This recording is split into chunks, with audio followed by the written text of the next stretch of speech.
This is Bill Scheid from Applied Finance Research, and in this video we're going to look at using moving averages in investing. Specifically, we'll look at what are moving averages, how do we apply them in investing, and what are the results.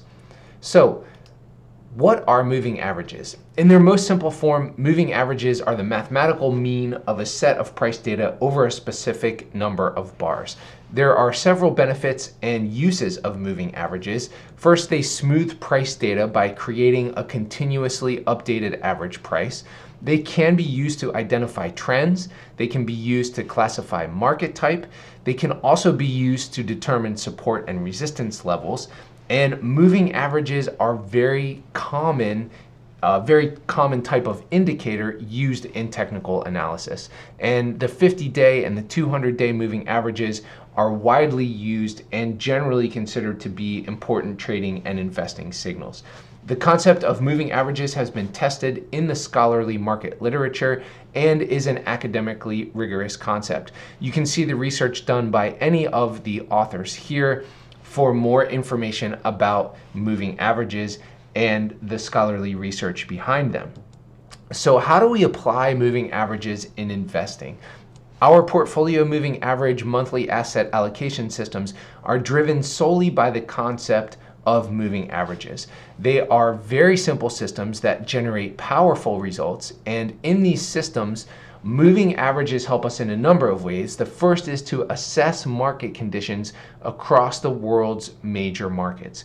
We allocate assets to global markets with the most favorable conditions while avoiding major bear markets. And in the meantime, we capture long-term trends and avoid market noise.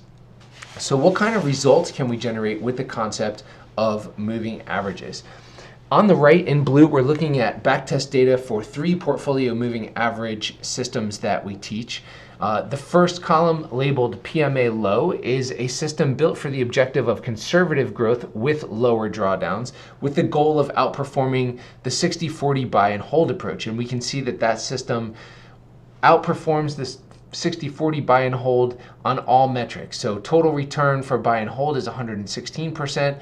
Whereas 120% for the PMA low system. However, the real value in this system is in avoiding drawdowns. We can see 60-40 has a 34.7 maximum drawdown, while the maximum drawdown of the PMA low system is only 13.6%. PMA medium and PMA high are designed for more aggressive returns where larger drawdowns are okay. And the goal here is to beat the S&P 500, which these systems do. We can see that the S&P returned 323%, while these two systems returned 383% and 917%. And again, they have a much lower maximum drawdown than the S&P 500, coming in at 26.7% and 33.5% versus 52.3% for the S&P. Our ending balance is calculated using a hypothetical starting balance of 100,000 and assumes 16 years of growth at the given compounded annual growth rate for each system. We see that the S&P returned 427,000, while the 2 more aggressive systems returned 501,000 and 1 million.